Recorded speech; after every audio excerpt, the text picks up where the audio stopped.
Hey, so welcome today to this wonderful fireside chat that we're having. This one's really going to explore the LGBT community and kind of unpack what's happening. I know talking with a lot of people out there in the community, there's a lot of confusion that's going on. And what I want to do, what I want to do was really get into the reason why, we're dealing with a lot of issues and everything's really surrounding with not understanding what is going on, not having an idea that everybody is coming from a different standpoint, a different way of thinking. And I think we had a little technical glitch there. Yeah, we can see ourselves perfectly. So we had a little technical glitch there. So sorry about that. But it's really trying to unpack what we're seeing across the nation and what's being affected. I have some three wonderful guests that I've known for a very long time, and some I've known just recently too. Um, I have Sheldon Price. He's chiming in from San Diego, California. I've known him for since I was 17 myself. Andres, I met you recently, I think a couple months back at a gala.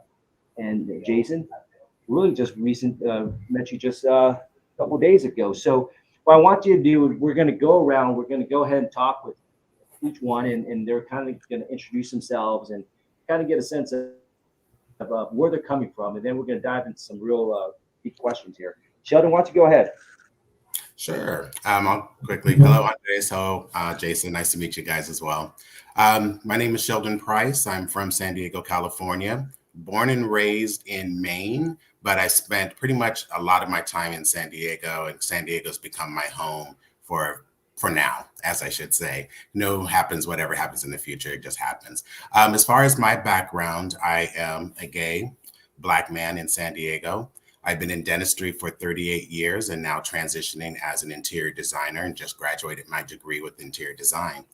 I've been great to work with a lot of different individuals in my life.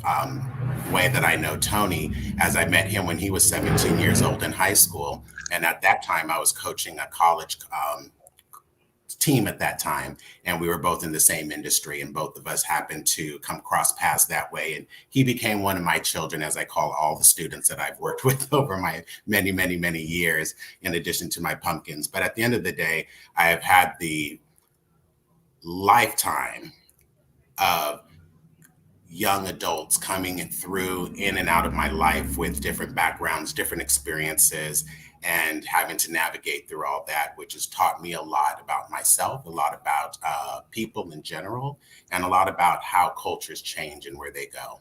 So that's pretty much a background about myself. Perfect. Andres? Hi everyone, my name is Andre Soriano and fashion designer, living the American dream. My background is I'm from the Philippine Islands. Mother migrated us here in America back in 1986, and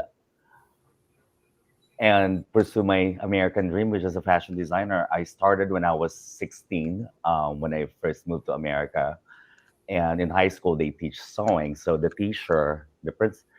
principal wanted to have a fashion show for this school, and out of five, I was like the only boy. And ever since then, after the fashion show at the community center in Milpitas, California, I've never sold a dress. So out of five, there's this lady.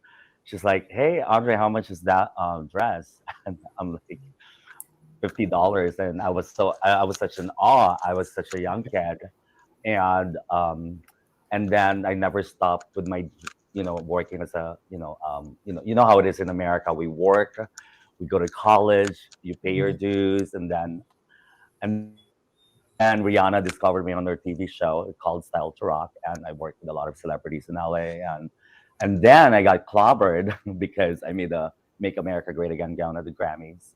And I think ultimately that we are all Americans, whether we're Democrats or Republican. The thing that confuses me is uh,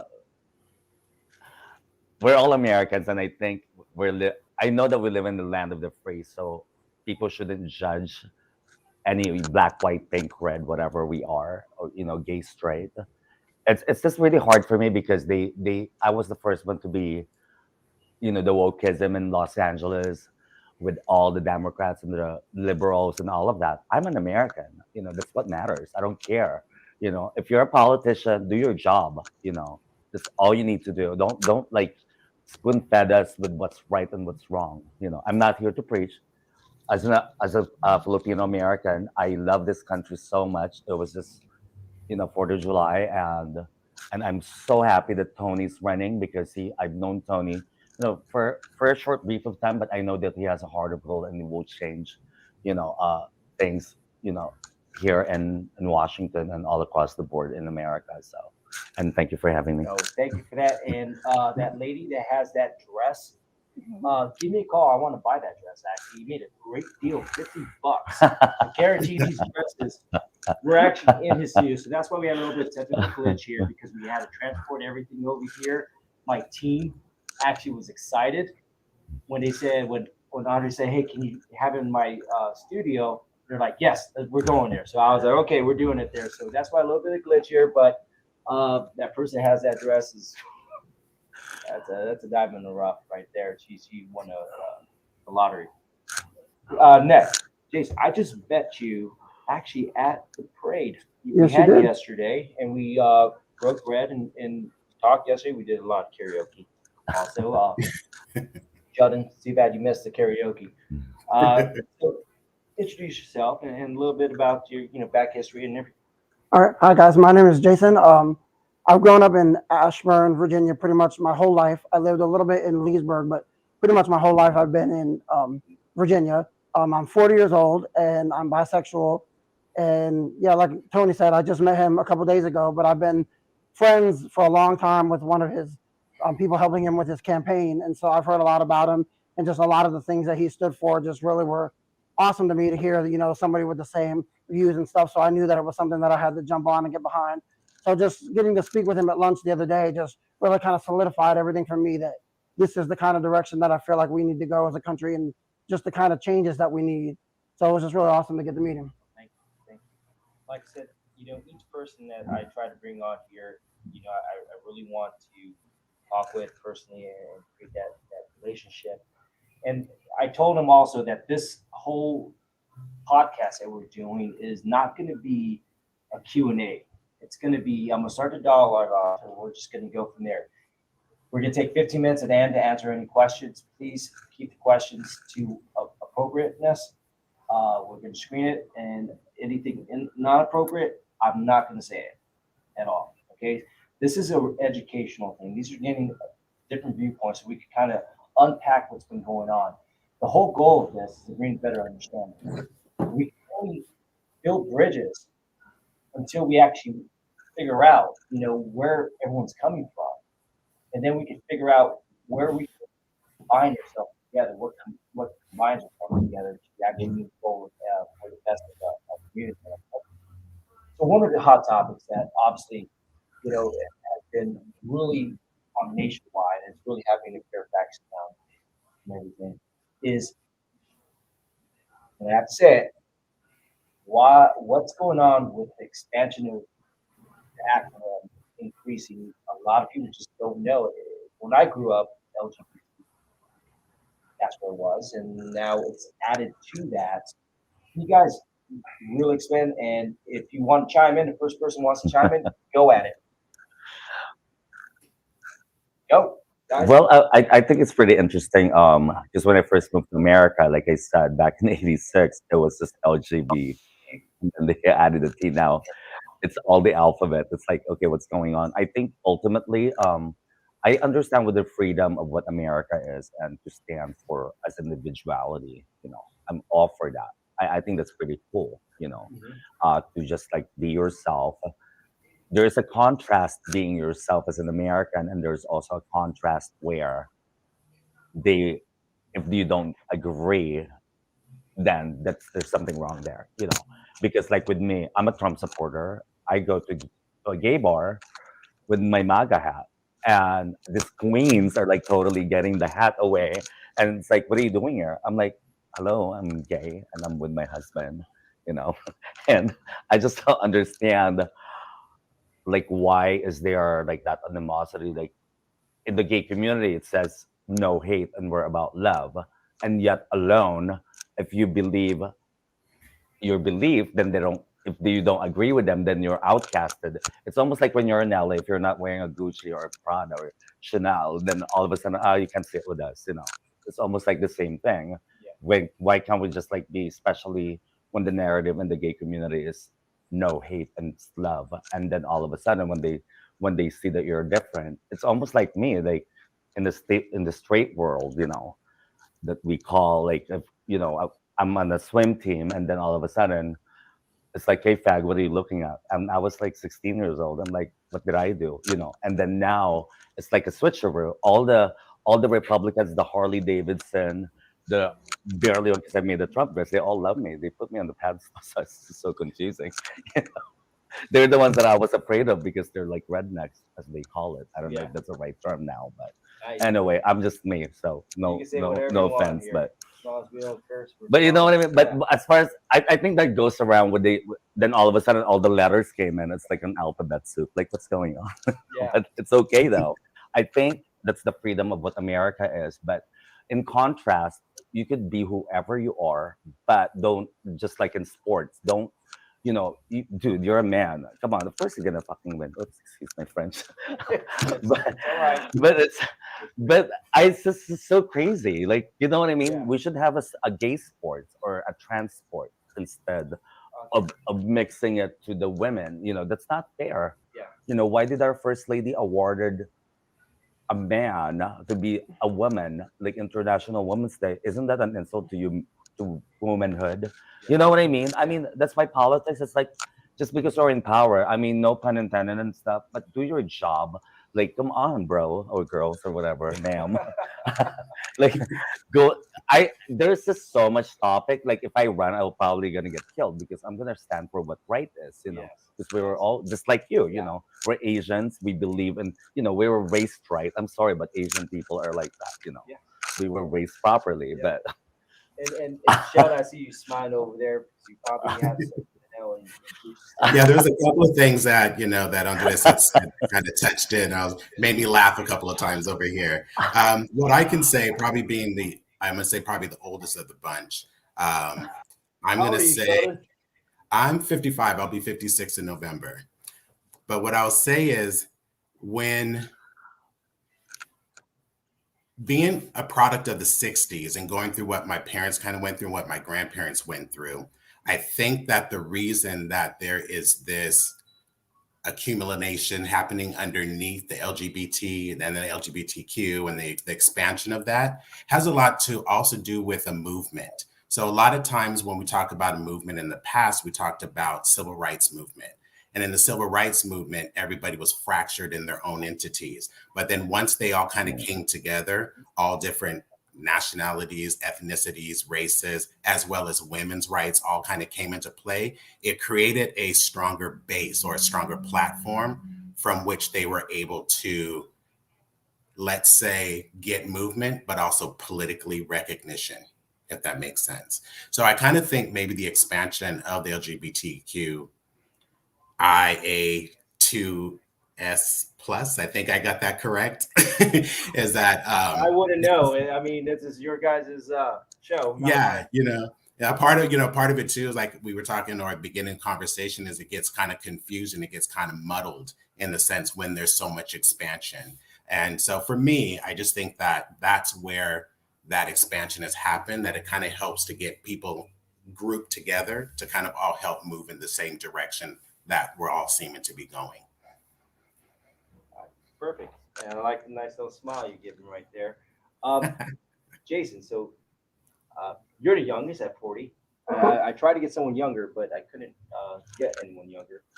But you're the youngest out of the crew here. Want to expand on a lot of that stuff? I think, in my honest opinion, I think it's become a thing where it's like a label thing. Everybody has to have a specific label to describe them, and if they have 8 points that might fall under a certain label, whether it be trans or non-binary, but then they have 2 other things that they feel about themselves or that they identify with that's not included, then they need to come up with a whole separate name to include that specifically, and I don't know that that's necessary.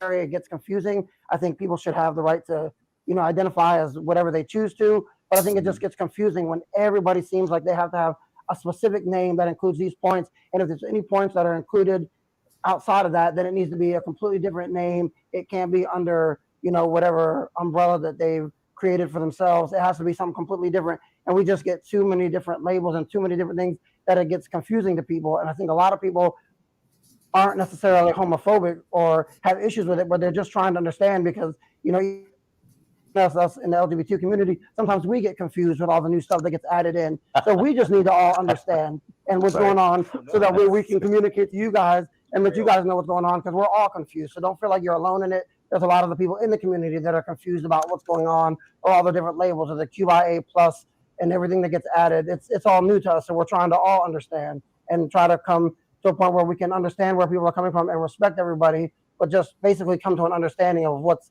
going on with all the new added stuff.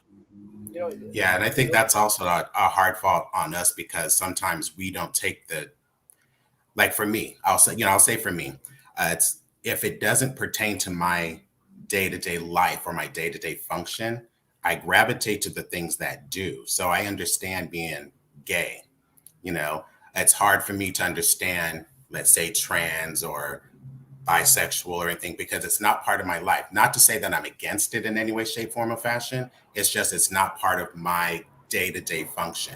So I don't want to say that I will say it. It is confusing when we start getting so many different titles out there that almost kind of mean the same. And I don't know the differences between them. So from an older person, it would be nice to have that younger perspective of someone that can explain to me from a generation that is preaching we don't like to be labeled or we don't like to be put into boxes, why we continuously are creating so many more labels and so many more boxes. It's the come on. Yeah.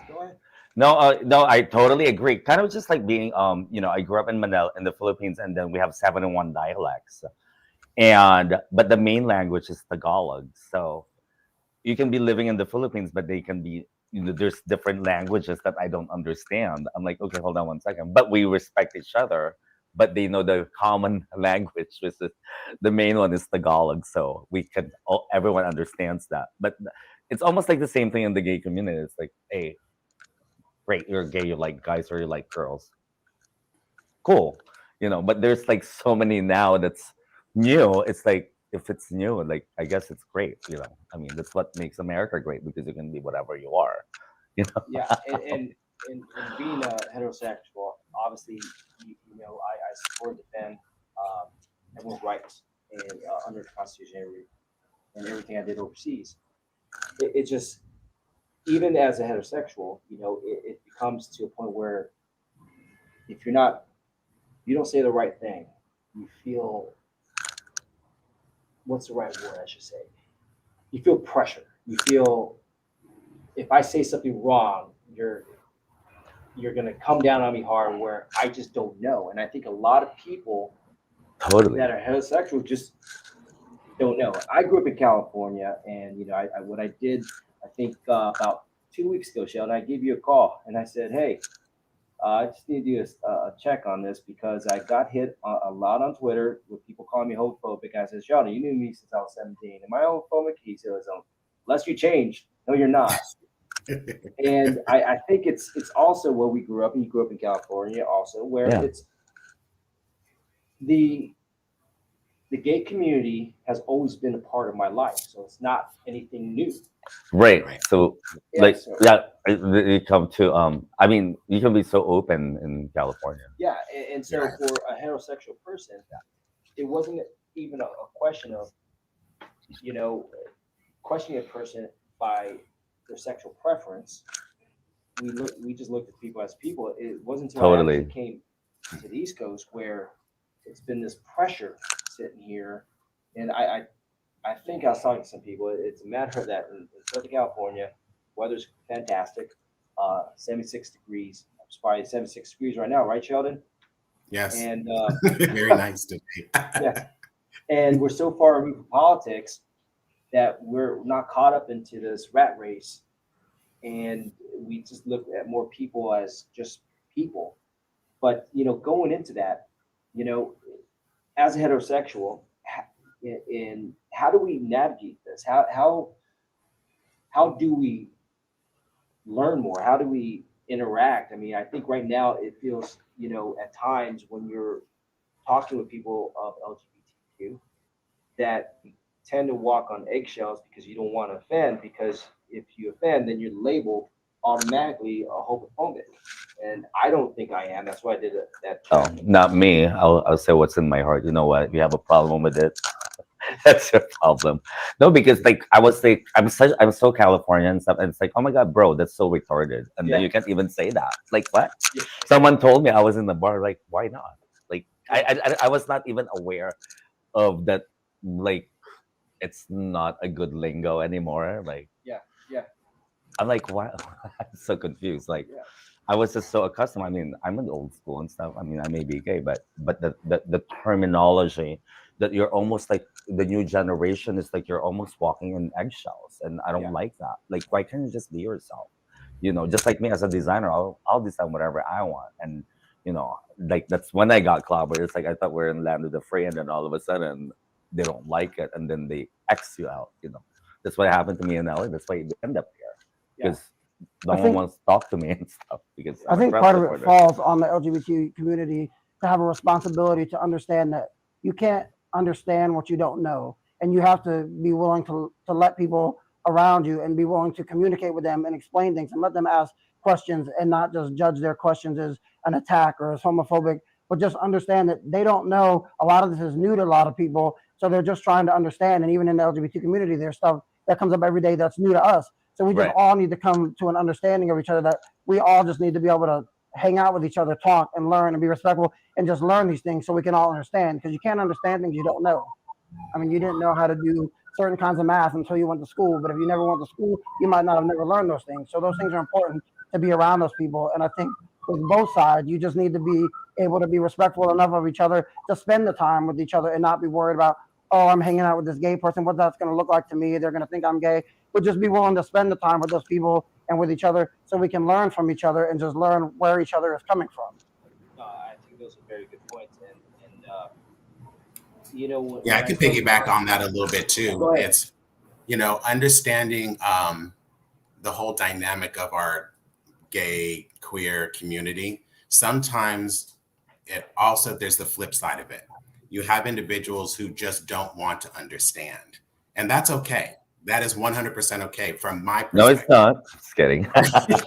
Well, I think it is. No, it ain't. There are some times where I get in conversations with certain people, and even with my friends, and we'll have this banter back and forth. And sometimes I say things that just kind of disrupt what most people would think. I've had a lot of people who, in the workforce, or the people that I work with or that I associate in certain circles, they would say, Sheldon, I don't think of you as what I would think a typical gay person is.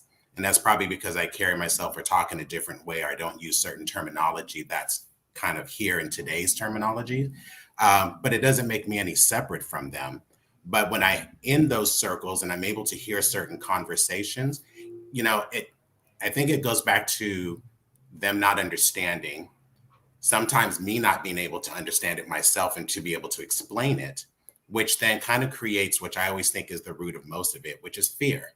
What they fear what they don't understand.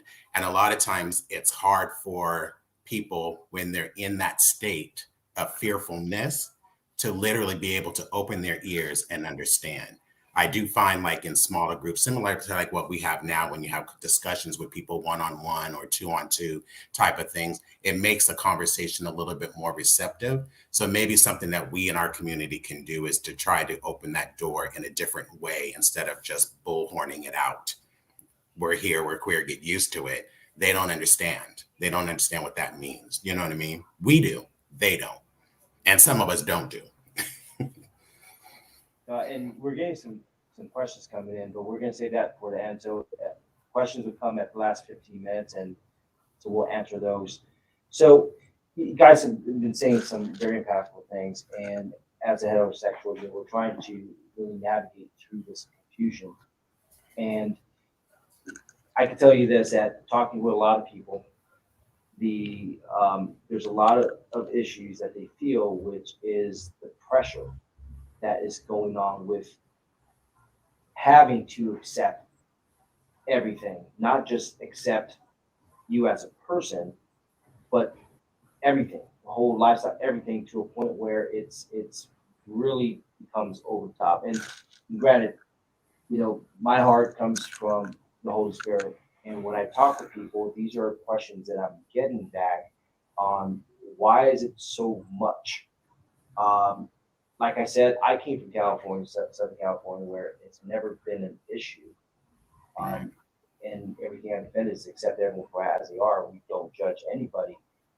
But there is that feeling of that pressure. As a community, what can we do? Are we doing this right? Are we doing this wrong? And I want to hear from you guys on what your thoughts of everything that's going on.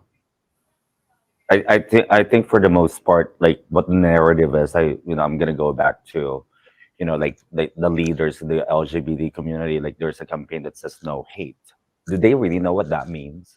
You know what I mean? If you say no hate, no hate. So accept everyone, whether don't kind of just like dislodge them just because they're Christians or you're a Trump supporter or they go to church or that it's kind of like this. It's a double-edged sword because the Democrats does that to the conservatives, and the conservatives are doing it to the Democrats.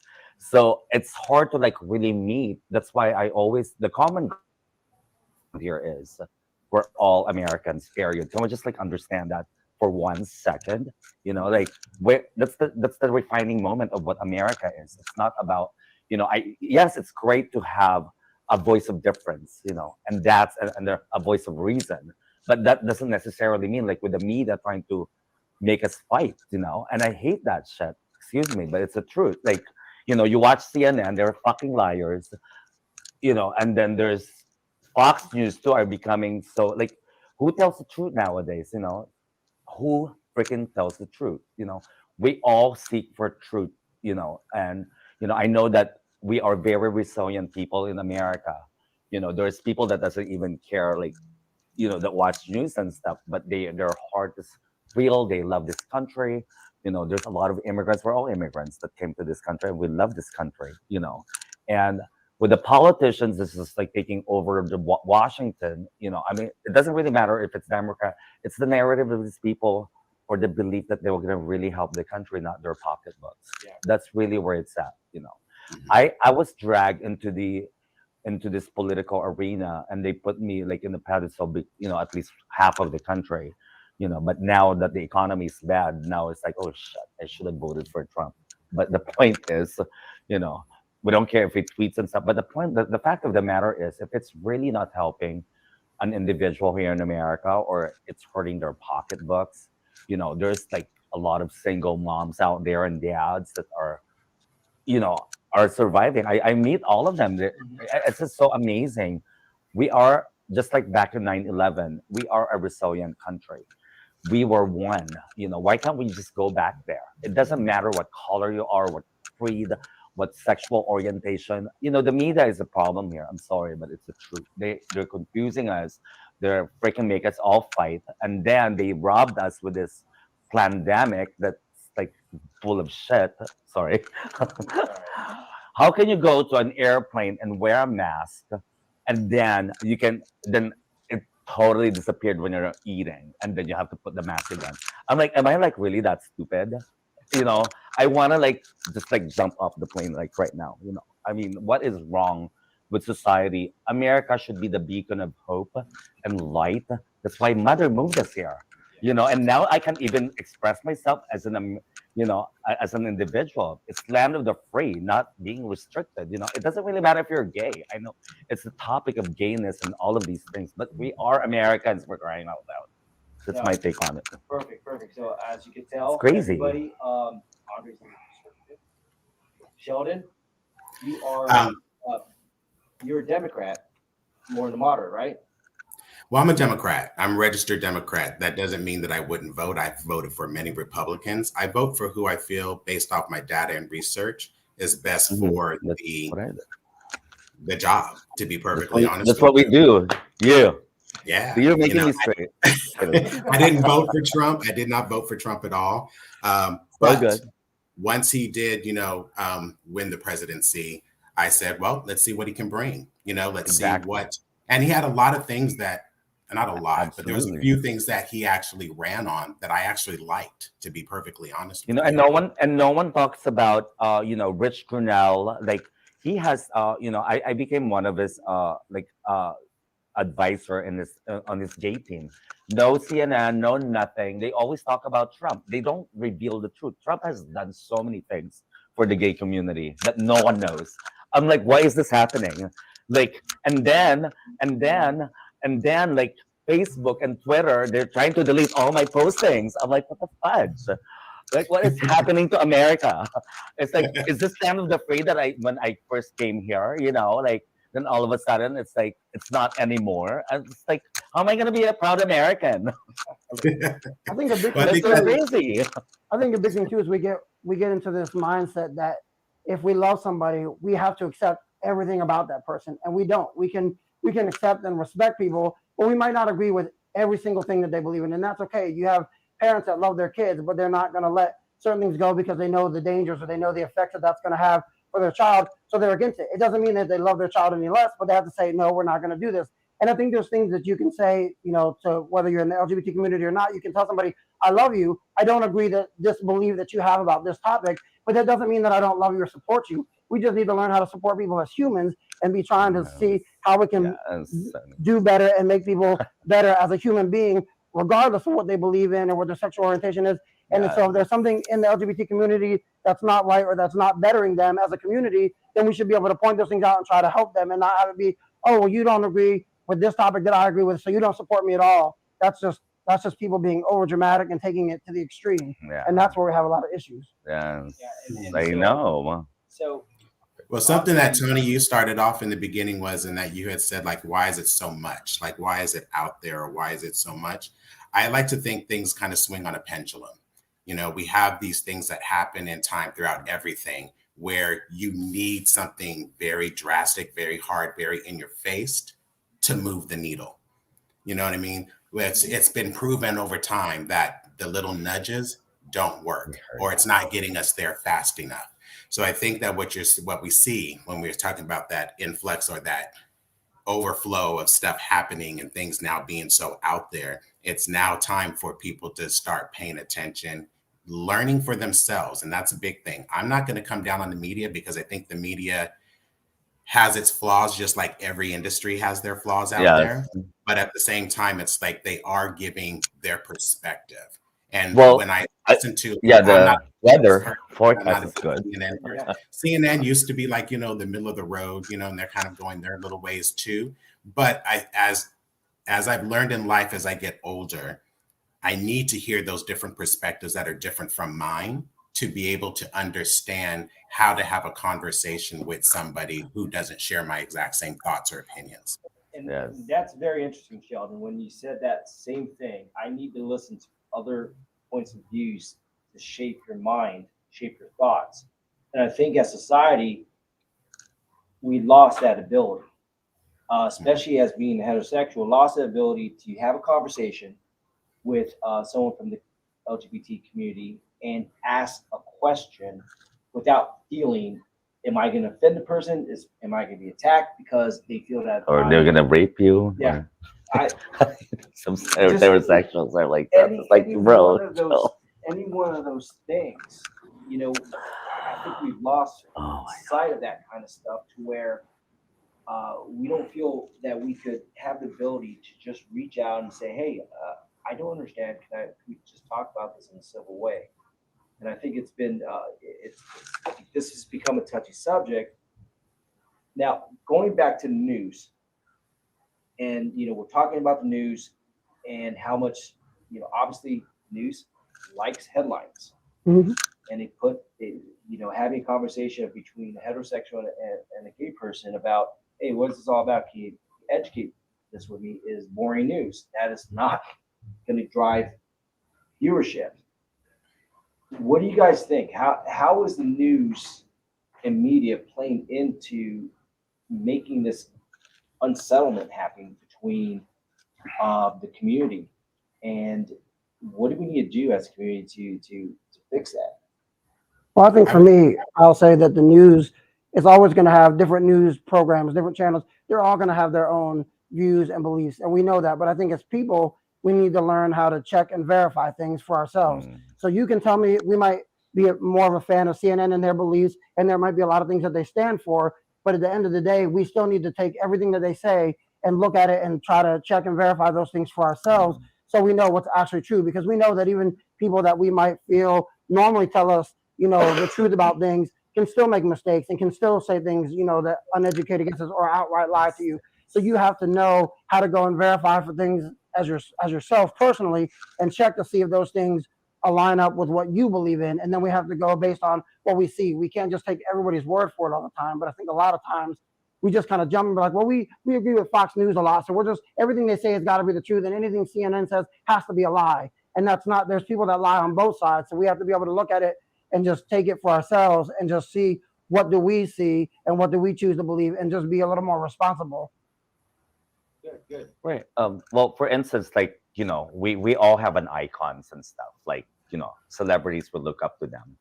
But when they have an opinion, then that could change.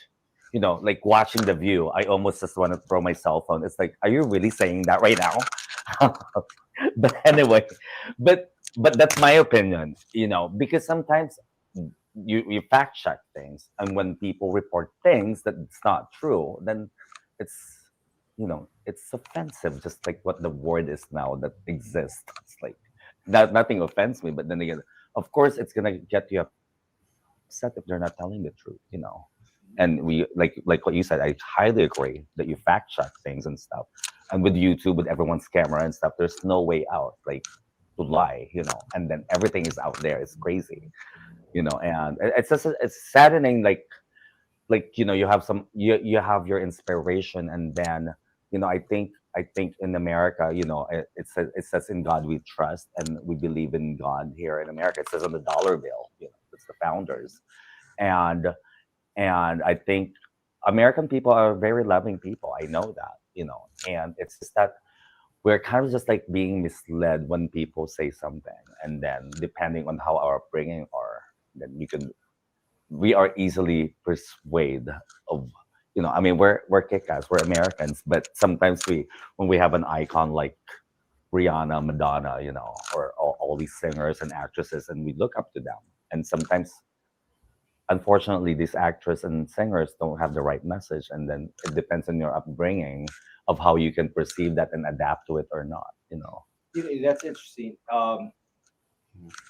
You know, I found talking to a lot of people from straight to LGBTQ that even in the LGBTQ community, there is a strong faith in religion that they have, Mhm. which really binds us together. But I just don't think there's enough of that going around. I think in the heterosexual side, they don't understand that there is a strong faith. Of course, Yeah. yes. And It's because all they see is it's sex. Like, they think if you're gay, that you just want to go to their pants. Hell no. yeah. So No way. So what I want We're about family, and we like children, we like dogs. We're like normal human beings. If you connect with a guy, then you connect with a guy. I have girlfriends, but it didn't work. Yeah. So I want to go around, It's Sheldon. it's but it talk is about- also about how we represent ourselves in the community and what we allow people to see and what we actually put out on display. Exactly. One of those Right. conversations that I talked about is like when it comes to, let's say gay pride. When I think of gay pride, and all my friends will be like, and I've done it for years, but a lot of my friends recently are like, how come you haven't been in the last 5 years and all that? And I just say, because pride doesn't represent what I feel is prideful. When I think of gay pride, I see sex, I see drugs, I see right. 'Cause that's what it is. belligerent people, indiscretions, all these different little things that are like what I see centered around pride. And I think that, and that's me in the community. So I can only imagine the perspective of a heterosexual person or someone who doesn't understand looking at that and saying, is this what gay pride is this is what they're so proud about. You know what I mean? Because you don't hear the things about, oh, I'm raising a family. Me and my husband bought a home and we're successful, or we're this, or we're that, or we're just middle America, whatever it might happen, whatever they are. You don't hear about that part of it. You don't hear the I hate to use the word normalcy, but you don't hear about the normalcies, the things that we share in common with all of us, whether we're heterosexual, queer, binary, whatever. It doesn't make a difference. You know what I mean? We don't see the normalcy or the common thread through all of us. What I see is like what we put out there. And a lot of times what we put out there is that. And I think that's where a lot of those I call them false judgments come from. So that's interesting. I want to dive in a little bit of that. And I told you guys, if I find something very interesting that I really want to talk about, I'm going to stop it right there. Why is that? Why has the pride movement with the parades and everything has gotten from coming out, the flag, expressing yourself, to what we're seeing today? I mean, recently you see in Seattle, you have people riding on bicycles completely nude. Yep. I for me and for a lot of people that are heterosexual, I don't understand. Like, when we see that, what we take is, okay, well, that is what you have to do to be gay, because that's all we're seeing. Right. But we're talking and knowing you guys and being around the community, I know that's not it. Sheldon, I knew you since 17. I've never seen one time naked. I would hope not. But let's talk about it. The biggest question is why? Why has the community got to that point where it has to be over the top? I don't know, and I think a lot of viewers here. I think I think it's more so than a lot of when you're gay, when you can't come out, you're so suppressed that, because I've been there, like, the more bold you are, it's a self-expression. I dyed my hair so many times when I was in high school. It's like, you know what, I don't care, well, you become rebellious, I mean, at least, and that's a form of, and it's not being gay, it's hard to fit into the society, like I said, when I first moved here, it's like, hey, fag, what are you looking at? I'm like, what? As 16 years old, I don't even know that fantasize about this dude. It's like totally me calling me, and I'm so sensitive. I'm like, why is he calling me like that? I have to talk to this teacher. Like, I was so young, and I thought that was a bad word, and I was crying. It's like that, dude. It's like blah, blah. Anyway, but there's like a lot of pressure coming out. There's a pressure from society. There's a pressure from your peers. And then that's the certain way of expression that's so extreme now. Before, I can just dye my hair. Now you can be naked. Just like when you go to Folsom Street Fair in San Francisco, everyone's naked and doing it on the street. I'm like, what's going on? But we don't care. But that's part of the culture but when you're conservative, it's like, hey, don't look and stuff. It's hard enough when you have kids that's seeing that with the gay parents, you know what I mean? So there's a lot of aspect, but I think for the most part, it's more so like the rebellious, side of an individual. I think it's more like into the individual, but when you have a cluster, that's like, then you become one. Yeah. Just like I was a victim, like, the gay lifestyle is so fabulous. I'm telling you, like, we drink, we party, we like glamour, but I'm more like into the controlled one. I don't, everything in moderation is good, but there's a lot of gay people like that's being, I have a friend that came out that's like totally got kicked out.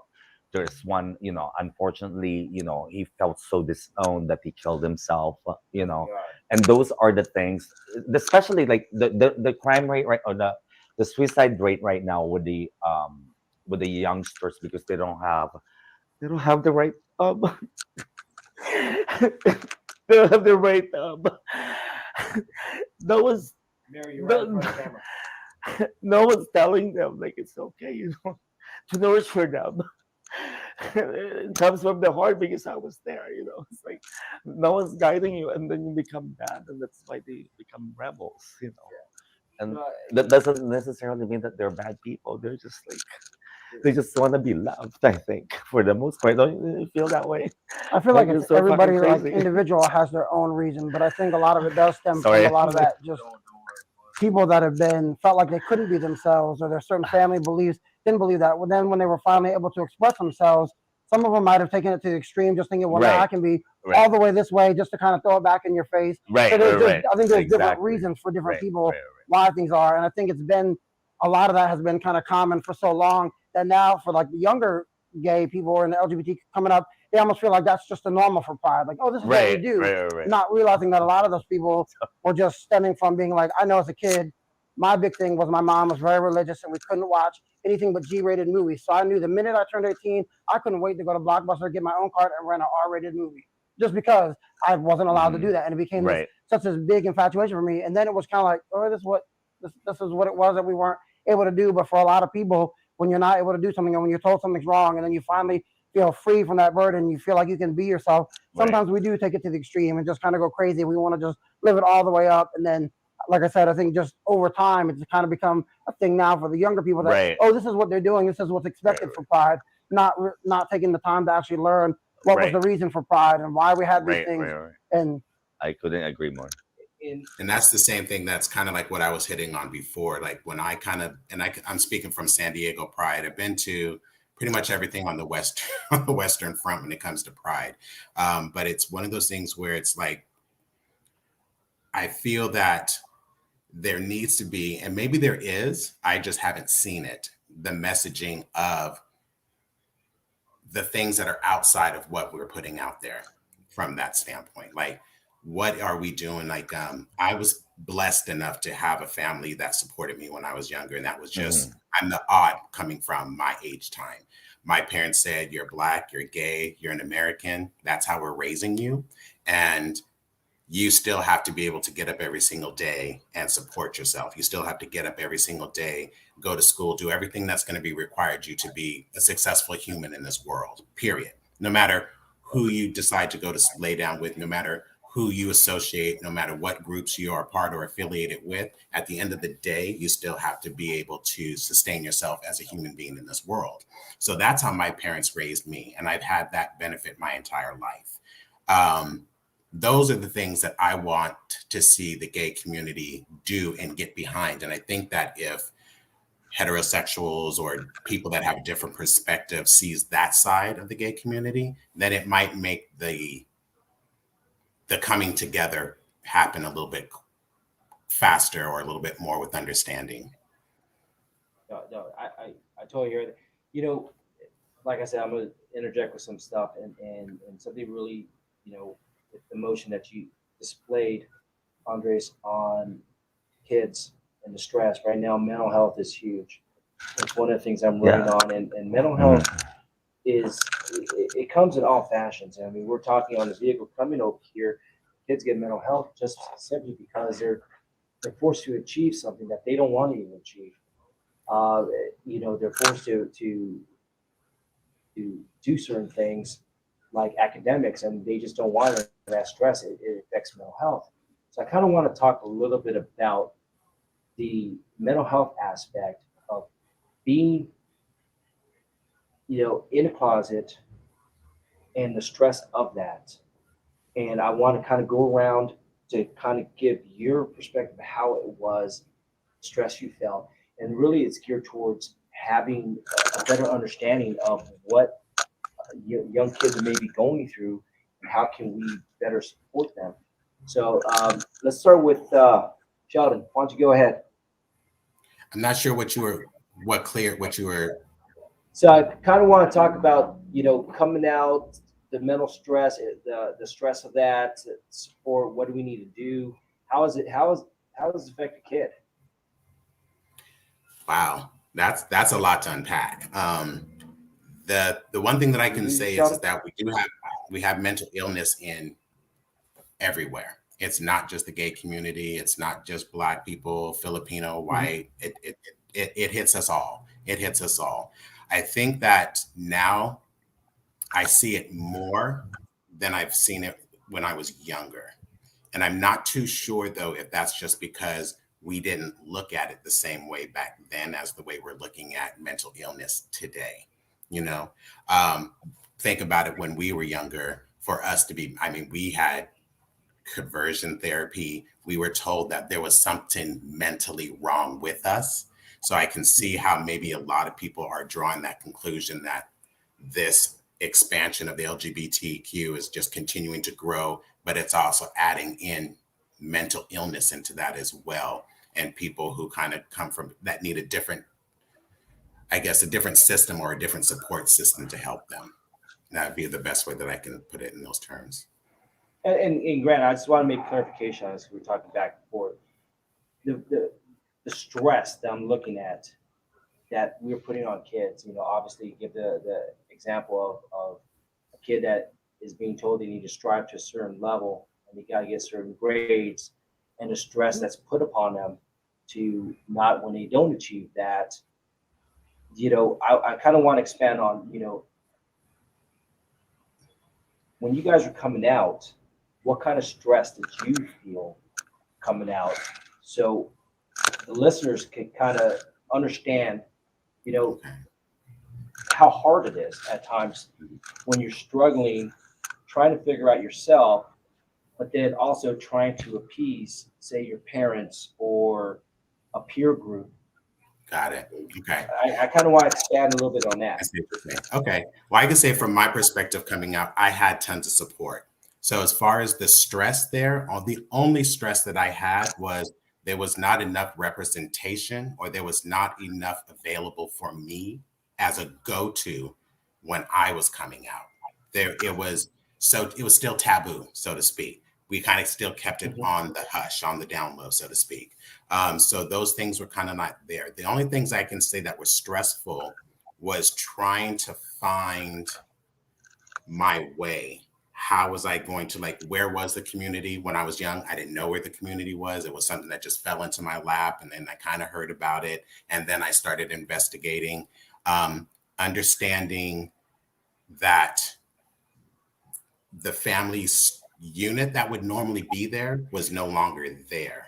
It was almost like being out and having to find a new family within the gay community to get an understanding of the gay community, because it wasn't something that my family could actually attribute to. Not till probably about maybe 4 or 5 years after me coming out, when PFLAG kind of established itself and my parents were part of that and they were able to get a little bit more guidance. But prior to that, that would be my stressors. As far as today's youth, I find it hard to understand why they would be so stressed with coming out, because it is so prevalent now. It's everywhere, and it's very well accepted or very wide range received. Not to say you don't have your haters. You're always going to have those no matter what. But to me, I don't see why it's so stressful in that situation. And that's the part that I find hard to sometimes to connect with, is when I hear that they're having that stress because of being who they're told at this point, be who you want to be. I can see them having stress as a child when you have to have that conversation with somebody who doesn't understand it, or who doesn't understand who you are or who you're trying to be. So I 100% support that and understand that part of the stress factor. But I still feel that there's enough in their community or when they're well housed to still kind of help them work through that and get through it. As far as mental health and how that all relates to each other, it's a lot of different variables. It's not just being in the gay community or the trans or whatever community. It's life. It's everything we're all experiencing, that we're all going through. Just take the whole LGBTQ out of the situation and go back to politics. It's all over the place. You don't know what's factual. You don't know what's truth. You don't know. We can say we can fact check, but you can fact check and it still be wrong. You know what I mean? So it's one of those I can see where the youth is very stressful, and just having so much knowledge and so much information out there, but not knowing what to believe or what is actually true or what's actually factual, and not having the people in their lives to be able to direct them and support them in that way.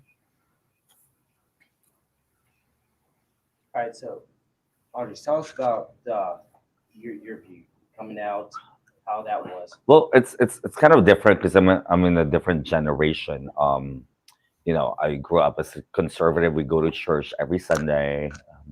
It's like it's an Asian growing up in the Philippines, and then you come to America. It's like, oh, Okay, kind of the free, you can do whatever.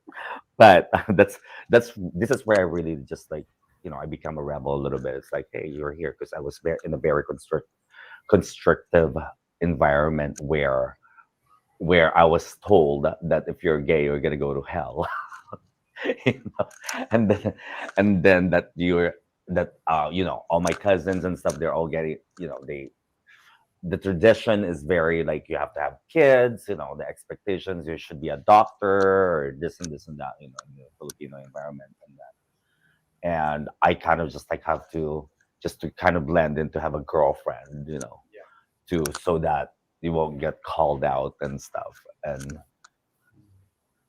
to just fit in society. But then I gotta move to America. You know what? I'm gonna be a butterfly and fly my wings. I don't care what people say, especially at this day of age. It's like I think you should just like live your life. The moral of the story or the golden rule is not to hurt anyone. You know, and that's like in all walks of life and stuff. That you can live your life as long as you're not hurting anyone, then you're a okay. Regardless of what you believe. Who knows? Like, what if being gay is like the coolest thing? Like, but we are all raised into believing a belief system that this is what's right and this is what's wrong, and to me, I just like live life as long as we're not hurting anyone. I think that's the golden rule, but I had a hard time, but it just for some reason America kind of just like brought me to the best of me, just That's awesome. being That's awesome. yourself, And I yeah. think we lose track of that America does give you the ability to have your To the freedom. That's why I'm so confused. Like it's land of the free, and now you can't be free. I'm like, excuse me, not me. That's still what I believe in that. so But yeah, Jason.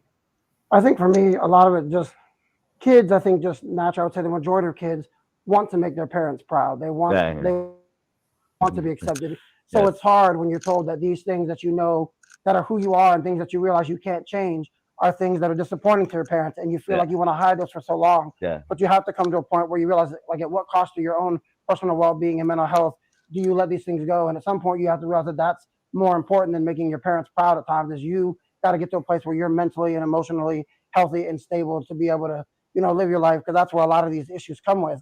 And I know for me, unfortunately, I kind of grew up. I mean, there's good and bad to it, but I grew up with a mom, very religious, single mom, and going to church and knowing all these things and even believing those things and wanting to believe them, and then having that feeling like, okay, well, if you believe these things, then you have to believe who you are as a person is wrong. It's very conflicting, and I think you just have to learn how to work your way through it and get to a point where you can, find your own beliefs about what you believe. And there's like a lot of things like my mom doesn't understand all the time how you can say you believe the Bible and believe in God, but then you can still live this lifestyle.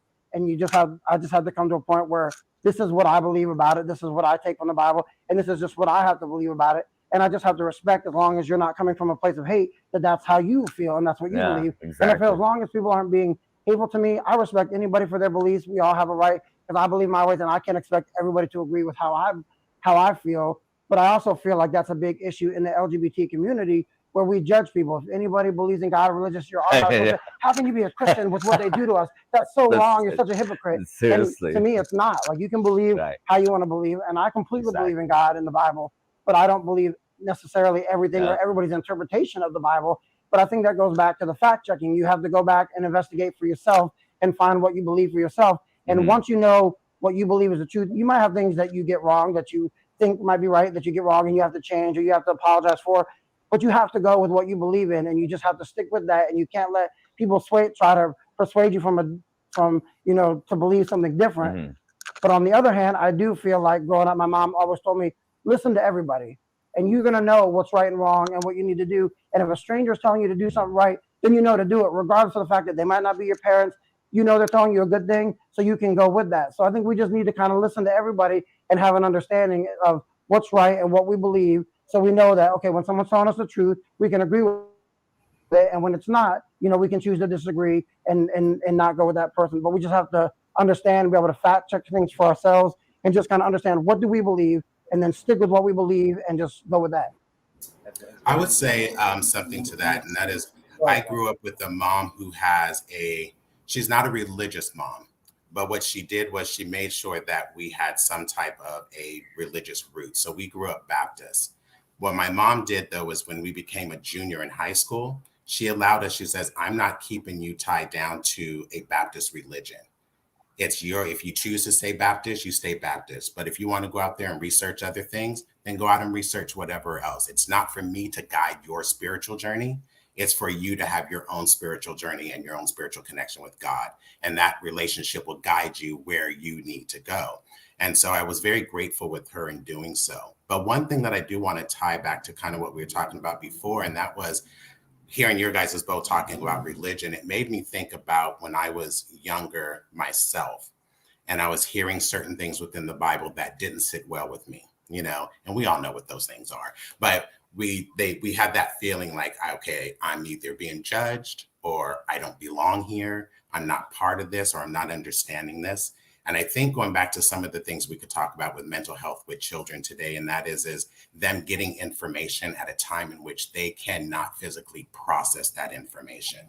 So in religion, it was the same way. There was times where things are coming across where I'm like, I can't process what you're saying. You know what I mean? Like I hear it and it feels like it's a condemnation, so to speak. But at the same time, I'm feeling I don't have all the resources, or I don't have the knowledge to be able to put it together and make sense of it. And so when I think of, let's say, the young youth, or let's say our gay youth, or well, the whole youth of everybody, thinking of, let's say, transgender children and kind of what they're going through, or just children in general being exposed to certain information that I don't believe that they really can process at that time. It's almost like let children be children. And then as they get to certain ages, then there's a time to introduce certain things within their knowledge of their wheelhouse. But I think a lot of that mental illness could kind of stem from them not being able to process certain things or certain information when it's too young for them to understand. That's an interesting point, and we could probably do a whole another segment just talking about Christianity, religion within the gay community. And I can tell you one thing, when we live within one portion of the Bible, don't really understand the essence of the Bible. The essence of the Bible is a love story. And everything it says, whatever sins are out there, we understand we live in a sinful world. But with that, when the people asked, the disciples asked Jesus, all the commandments, what are two mean? Or what are the main ones? He says, love your God with all your heart and love thy neighbor. And he says that's the two most important things you live by. So, when I talk with people and they say, well, the gay community, it's a sin. I say, where does it say in the Bible that sin is ranked? If you steal against your brother or sister, that's a sin. Doesn't tell me that, that's level 10 on there, but being gay is level 1.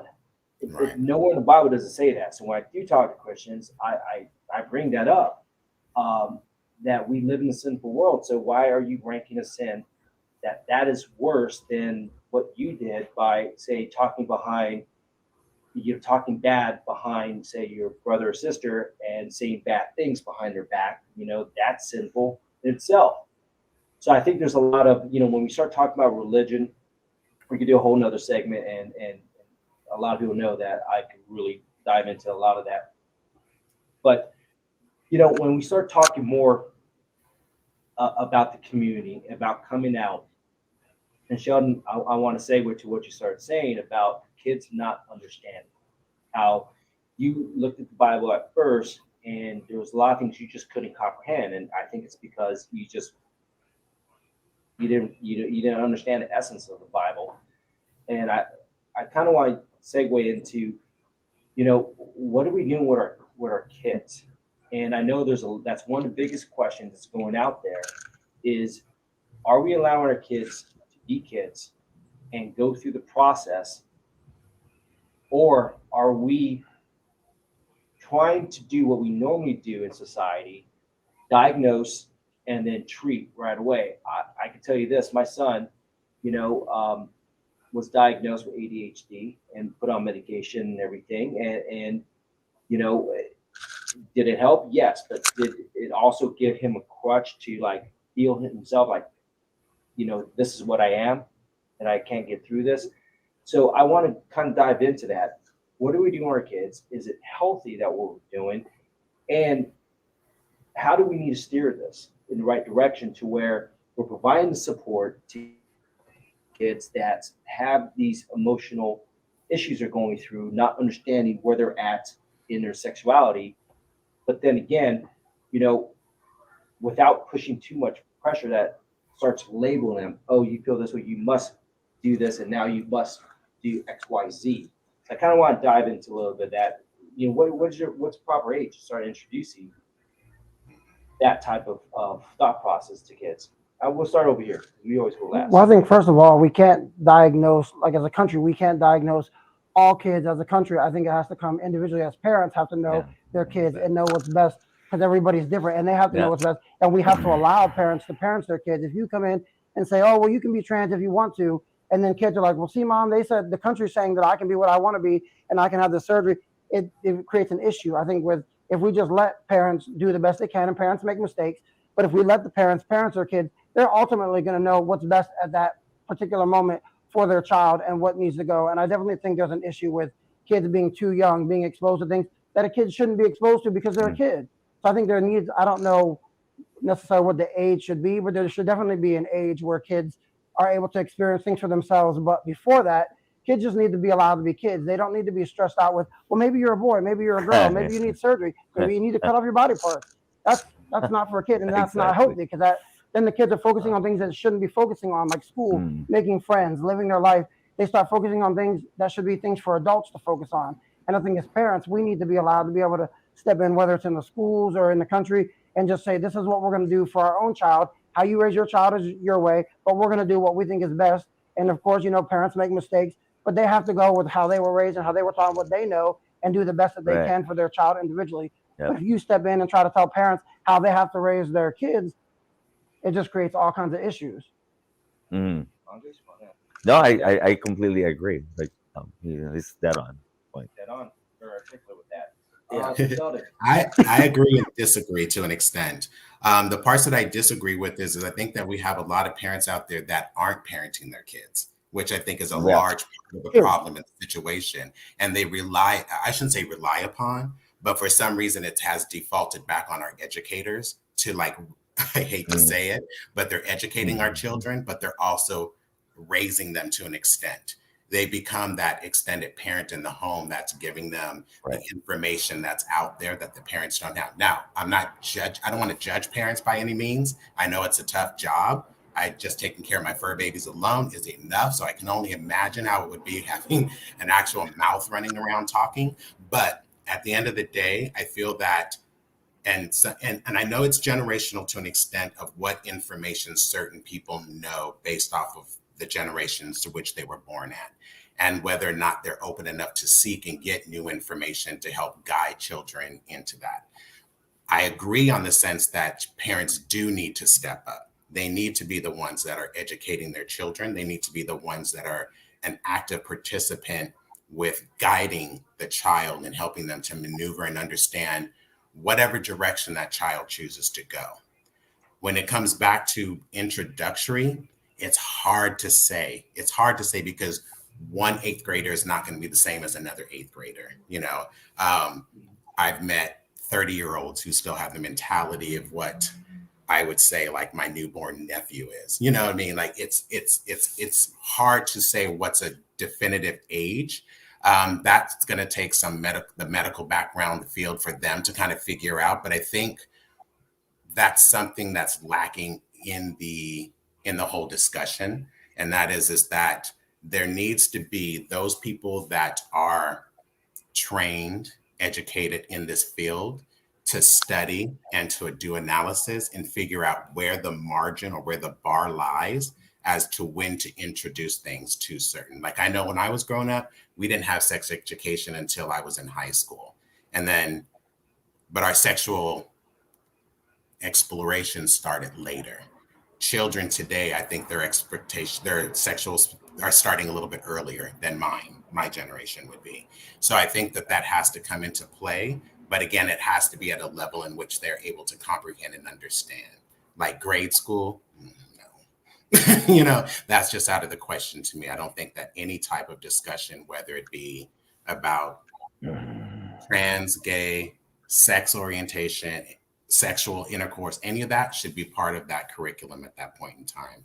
You know, honestly, I would hate for it to be part of any curriculum, but I can't depend on parents to even talk to their own daughters about personal hygiene and what happens when they get their period, you know, when their menstruations start.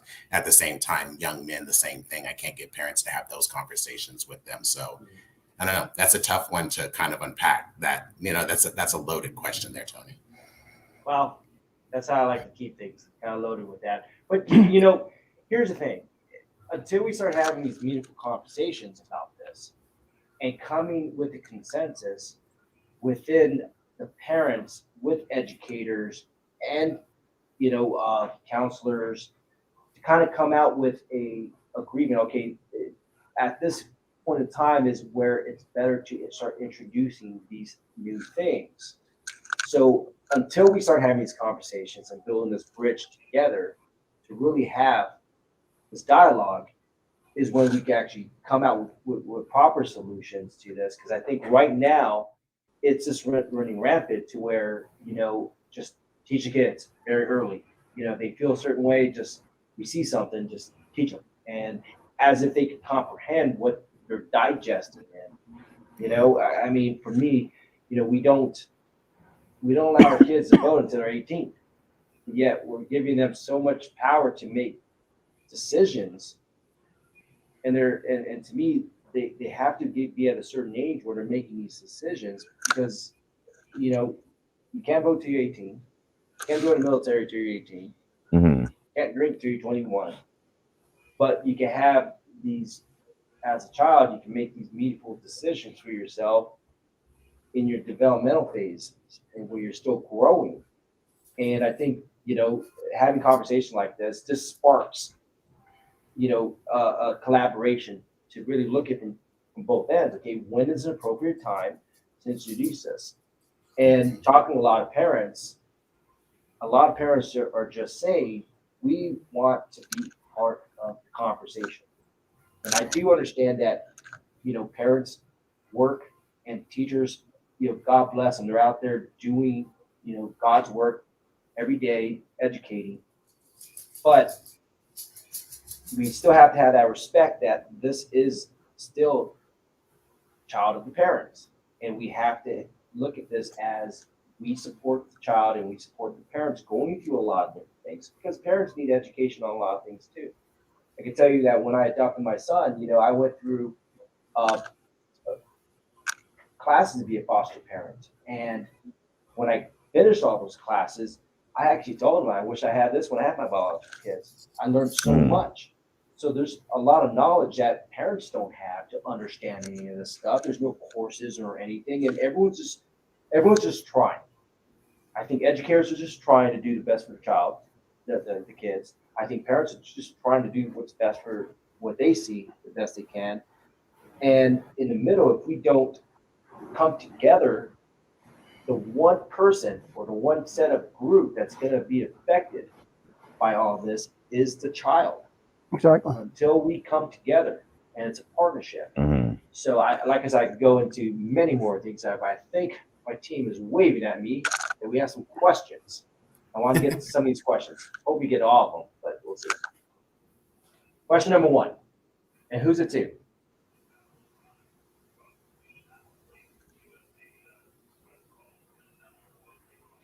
So can the guests comment on something I heard lately? Have they witnessed a transgender genocide? I know it is pretty shocking, but somebody within the LGBT community with a high degree level of leadership wrote that in one of their. Who wants to take that? I'm not taking any of these questions. These are questions for you guys. I could barely hear it. Okay, so what it's saying is, do you feel that there's a genocide versus the LGBT community, the queer community? Transgender. Yeah. Oh, the transgender community. Yes. Have you heard anything? Have you heard lately or have witnessed a transgender genocide?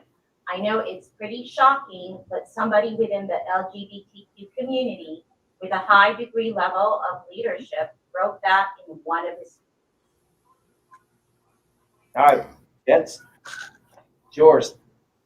Sheldon? I've never witnessed one. I've never witnessed a Yeah, transgender. Never. never. Do you guys feel that? No. No, I think they're more privileged right now. A lot of gay people, I mean, a lot of my male gay friends, and like the trans community is thriving, and then what happened to the gays? They're taking over even the straight clubs, like everywhere. I have like a lot of them. They make more money now too. But I think even when you talk about like the leaders of the gay community, I don't think that you can just assume that they speak for everybody. We all have our own Right, beliefs right. and views that we have. So just because you hear things, that where it Mhm. goes back to me for searching and doing the research yourself and fact checking things, just to find out, okay, are these things that are really going on? Because a lot of times we just hear something, we're like, well, this person way up in the community or way up on this elected board or the president in his cabinet said this, so it's got to be true because they're saying it way up here. People up here still make mistakes or don't know everything that's happening on every level. So I think we have to go and individually investigate those things for ourselves and find out and ask those questions. But we can't just take the word of somebody just because they're in a position of power or leadership. Very good. All right, I'm gonna combine two questions. So the first one is, should teachers get involved in describing gender theory? And then the second question is, what is gender theory? All right, that's you guys. I think I don't. You should just have kids be kids, and I think it's. I know we're in America. We're so inventive with a lot of things, but I mean, me being conservative, like you should just like kids be kids. You know, if they're a boy, let them be a boy. Don't change until they figure out who they are. You know, I don't think the parents or anyone has that decision. It's the child itself. Like with me, I came out because I chose to. No one coerced me, but of course, amongst other things. But And I think that's yeah, up to the parents to decide how they want to handle the situations and what they want to teach, not up to like teachers. It's up, like I said, going right, back, parents know their kids the best. They live with them every day, they interact with them, they right. had them. So they're the ones that need to be able to help make those decisions and help guide those. And at the end of the day, I feel like kids and people should be able to make decisions when they're old enough to be Mhm. whoever that they want to be and make those decisions when they have all the information and when they can fully understand what they're understanding themselves and what they're choosing. So once they have all that knowledge, if they want to make a decision, then I feel that should be supported and respected. But as a child, you should just be able to focus on the things that are what a child should be focused on. And if any of these things come up that they're going to hear at school or see in the news, those are things that should be confirmed and addressed with their parents who know them the best. Yeah. Yes. I feel that the same. I feel that parents as well as teachers should be well versed in this theory. I believe that just because there's the lack of some parenting at home, I want to. If I was in that situation, I would want to have a teacher or an educator.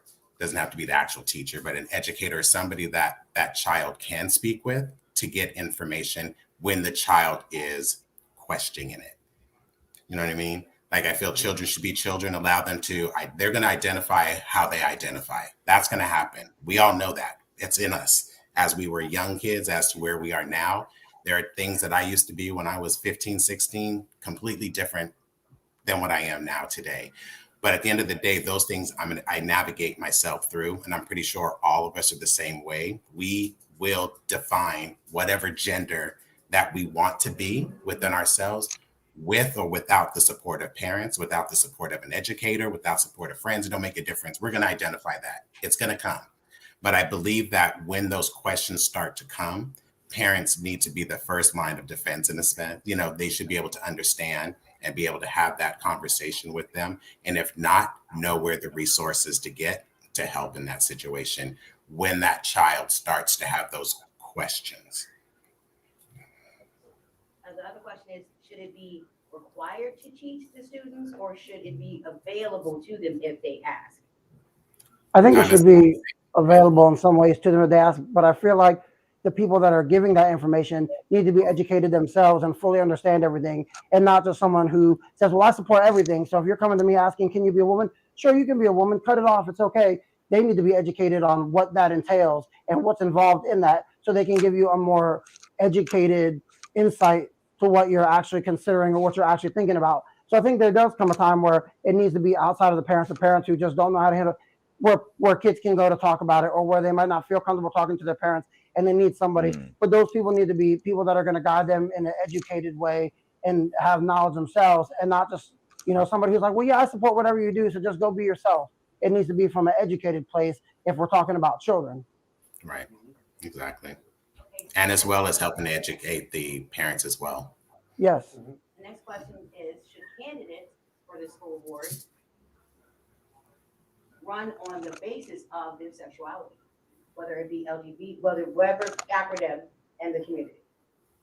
Definitely not. I think people should run based on what's going to be good for the position that they're running for. Having, your sexuality is fine to be whoever you want to be, but that doesn't necessarily affect your job. So it doesn't need to be something that's considered for that. You're looking at the values and the things that you need to be able to do your job. Those are just things about who you are in your personal life, and those are completely fine. But if they don't involve or affect what position you're running for, what job you have, then those aren't things that need to be talked about. And I think, unfortunately, a lot of those things are just thrown around because they know that if you can get the support of the LGBT community, you can get a lot of people that can sway votes on your side, and they don't actually even care about the LGBT community. They're just using that as a way to say, oh, well, let's get these votes because we know there's hundreds and millions of these people that are going to support us, and they're diehard. Once they support you, they're going to be all for you, and they just use us, and that's not acceptable. I have a question. Sure. Should we as taxpayers should pay for the sex change of a transgender? I'll leave Why it to would you guys. why would they want to pay? Would you pay for it? I don't. I think that's just something that you have. If that's something you personally want, you do. No, I mean like in the military, because the tax. If you're in the military, I was discussing this with my friend. Okay, well, if you're a transgender, the taxpayers are the one that's paying for that. You know that, right? I'm like, no. So we are.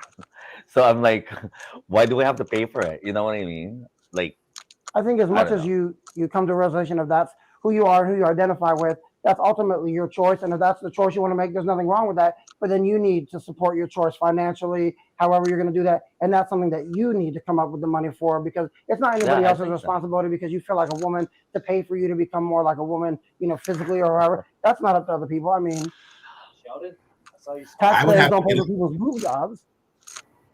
I would have to get a little bit more information on that. You had referenced the military. The Right, military is a federal institution which is paid by our taxpayers, our right, taxpayer dollars. right. At the So I end have of a the friend day, that works though, at the yeah. they are Sorry. still doing a job, just like I go to work every single day and I do a job. That money comes from the patients that we have in our practice. So however I choose to spend my earned money that I make is how I choose to spend it. So I don't know if Yes. the military itself has a money like a bank account set aside that they say, oh, we have a transgender person that wants to change. We're going to take money from that and give it to this. Or if you're talking about this, that is their actual payroll money that they make. And that's what you're basing that off. So I would need a little bit more information, insight on that, Andres, to make that definitive. Okay, cool. Let's take one more question. The next question is, what are you guys' views on allowing parents to opt out of LGBTQ lessons in school? The what? I'm sorry, I didn't. Wait, can you repeat the question, sorry. sweetheart? What are your views about allowing parents to opt out from LGBTQ lessons in school? These are things that are coming up in local school areas, Oh, wait. like Montgomery allowing it there. What do you mean to teach it? Or So Wait, Do what we was have the an question? age? Do we know what age or what grade level this is? Oh, to teach LGBT. Specifically. And also to piggyback, it says Montgomery County Public Schools have removed the right of parents to opt out from said concept. Muslim immigrant families are protesting. So I'll expand a little bit on that. So one of the things is the ability to opt in or opt out. What does that mean? Allowing your kids to not go through these courses, say gender courses where they teach about different genders. Okay.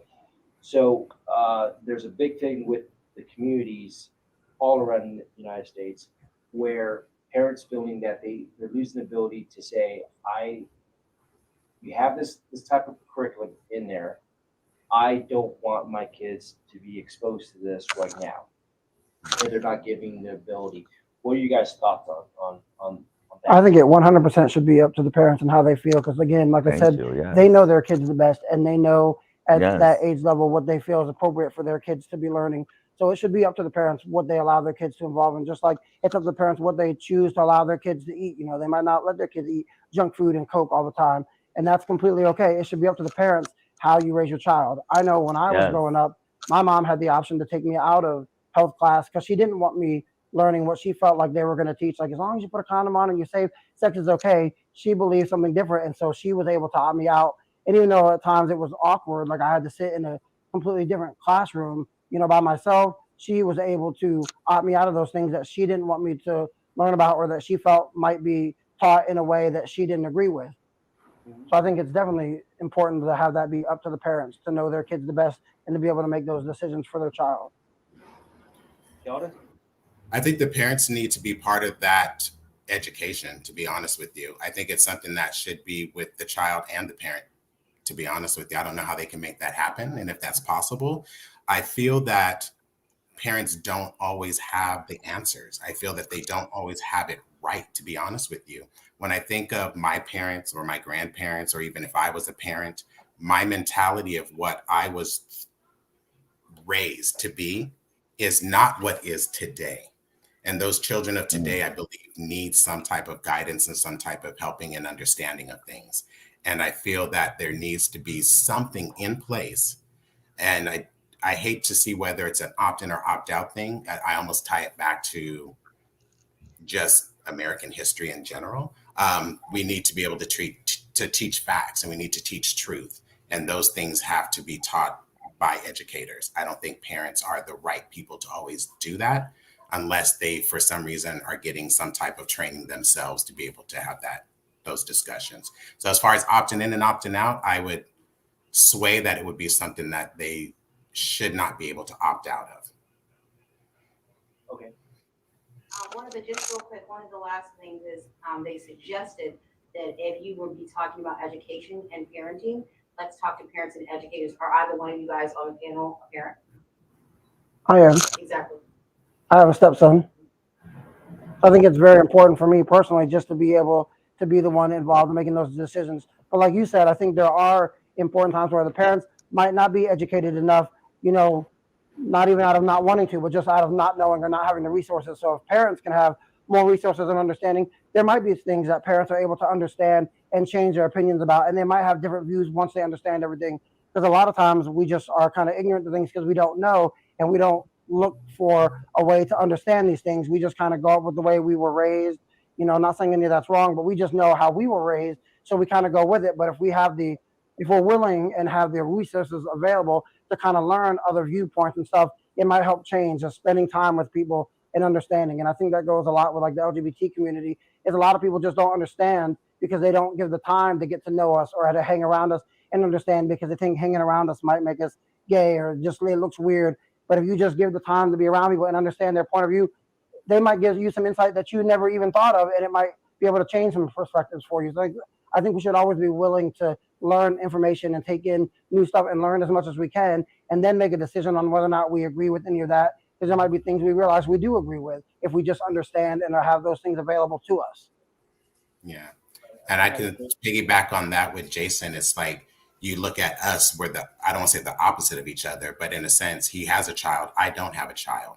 So it's easy for me to make the conclusion drawn upon that, as I think that this is something that they can't opt out of. You know what I mean? When it comes to that educating of their children.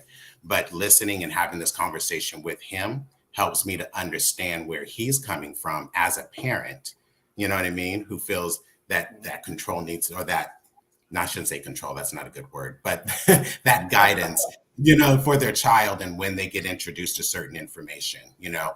But I can also have my opinion of it and be able to say, I get it. But I think about those children who don't have that guidance, who are then thrown or put into a situation and they don't have any reference to help pull them out of that situation and have to experience a negative situation when that shouldn't be what it is. You know what I mean? But it allows us to have that dialect and that conversation with each other and hopefully try to come to a medium in between the middle of that. Communication. Andres, you have any kids we don't know about? Oh, well, I coming from. We used to live in San Diego, so we have a lot of military kids that ran away and joined the military, and they're gay, so they don't have a sense of belonging. So they spend New Year's, Christmas. So it's almost like they're children and stuff, and they've been deployed to Afghanistan and they're gay.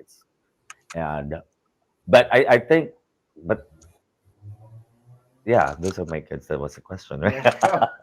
But I ultimately with the question, with the opt out, is that the question? The opt out and all of that. I think it's up to the as a parent, or parents should make that decision for these children, not the school, or not no nor government. I think if you're raising someone, or even your dogs, I have two dogs and stuff, and they listen to Mozart. They're the most behaved dogs, and when they say sit, they sit, and then pose, and they'll pose. It depends on how you treat people, or Yeah. but anyway, I think parents are ultimately the ones. I mean, my take on that. And I think, listening to you guys with different perspectives, I didn't even know you had a child, honestly. Um, my cousin is married to his partner, and they adopted three kids, and I asked them the same questions, and there has to be a balance there, Mhm. a balance between giving them the right support, but not crossing that line, and also involving the parents, regardless of anything. If like yourself already experienced in this realm, so if your son, right, if your son has a question, you're like right there, right? But I think when these questions are happening with a young adult, and they're figuring things out, to also bring the parents in and say, hey, this is this is what's happening. Just want to let you know, we have great resources for you to learn a little bit about what could possibly happen, and we're here as a support network. Vice is just taking over everything. I think I always looking for ways to collaborate, to kind of get in the middle, find somewhere in the middle where parents don't feel left out, but also parents are actually getting, if they're confused about, okay, what may be happening with my child, is there resources I can study upon, that's unbiased resources, that is just factual resources, and give them the support of that, to make, to work with their children, to work as a team. And I think, conversation like this actually spurs a lot. I think that was the last question. I just want to say real quick, I think it's important as parents to understand that you have these beliefs, and so you may choose and have the right to opt your kids out of things, but also just to have the awareness that even just outside of the school, just with life, these kids are going to be exposed to things, and they're going to know and learn about things, from kids in the neighborhood, from different school events, from different things, or from TV shows or movies that they watch. And so they just need to be able to have a safe place where they can come and talk to their parents about those things. And when the parents are communicating, not just looking at them and be like, oh, well, we don't believe in being gay, so we don't do that, but asking kids how they feel, like, what does this make you feel when you hear about these things? And just try to understand where the kids are coming from. And then ultimately, you still make the decision as a parent what you're going to allow. But I think if you give the kids the space to be able to open up and feel comfortable to talk to you about anything that they might be hearing about that they might not have heard, growing up in the household, it just gives kids a safe place to help be themselves and to help learn. And it doesn't mean they have to make a certain decision at that age, but it just gives them a safe place to be able to talk about things. And I think that's very important for kids. And I know for my son, with things he's gone through, that's very important, just to have someone to be there, just to be able to listen, because he's gone through things where it's just like everybody telling him, well, we don't do this, and just kind of telling him, but he needs to be able to place where he can have a voice and say how he's feeling too. And that's just good for him in life and with his mental health, just to be able to have a safe place where they can talk about these things and tell the parents how they feel about things. Like that. Sheldon, last thoughts? I appreciate you, Tony, for putting this together. It helps me to even understand, hearing from different generations or different perspectives of this conversation.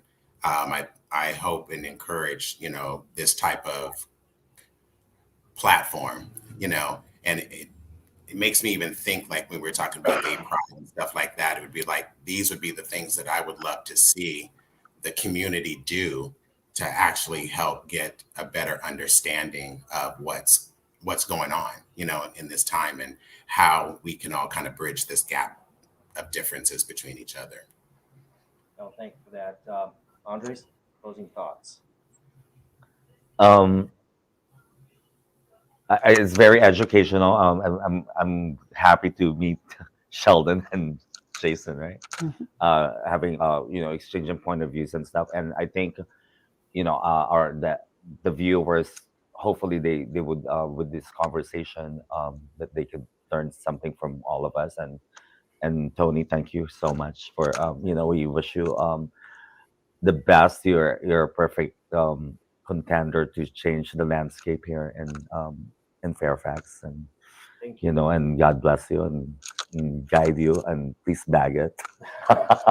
Thank you. So let me just wrap this up. So, we took this hour to really explore different viewpoints, and I can have many more people on this with different viewpoints. But I think a lot of the resounding information that we've got from this is there's a lot of confusion going left and right from both sides. Not everyone understands what's going on. And hearing these gentlemen coming from different backgrounds, you have Jason that is, came out late in this time frame and has a son. Sheldon, who is African American in California, that had a bit of a support network coming out. And then, Andres, who came from a very traditional immigrant family in the Philippines and coming into this area. And we really explored a lot of different views on it. But a lot of what we kind of got to the center of is understanding that, at the end of the day, it's about our kids. And we have to let our kids be kids to a certain point. Whether that point is when they're 14, 15, 16, that's yet to be debated.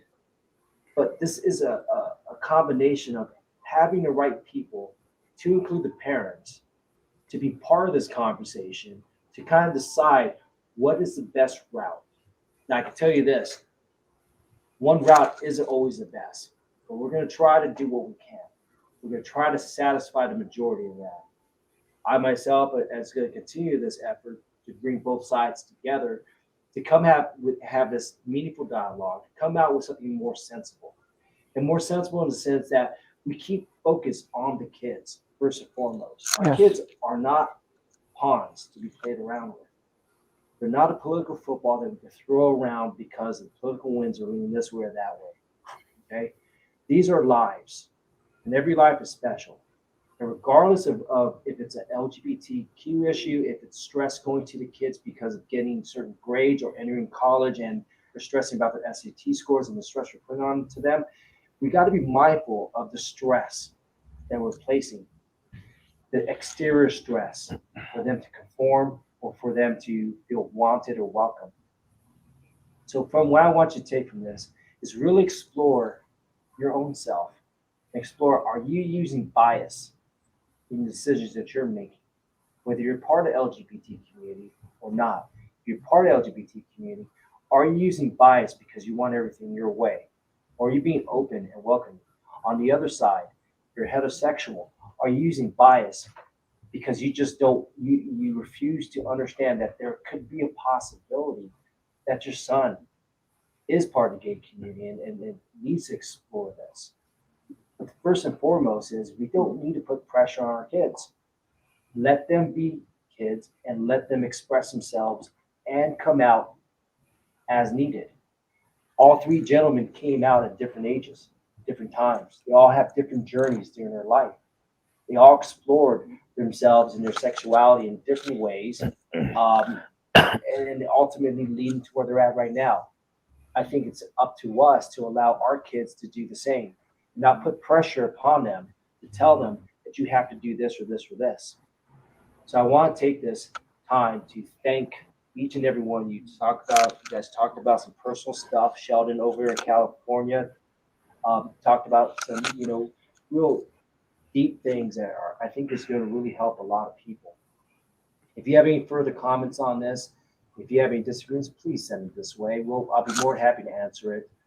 I think we got to all the questions. I know that we try as much as possible to answer all questions, but I am open as a candidate to speak to you one-on-one This is all about dialogue. And until we have these meaningful conversations and throw out these assumptions, we're not going to get anywhere. And we got to keep that main focus. It's about our kids. And that's it. I thank you for everything, and God bless. Thank you. Guys. Thank you. Thanks. Thank you.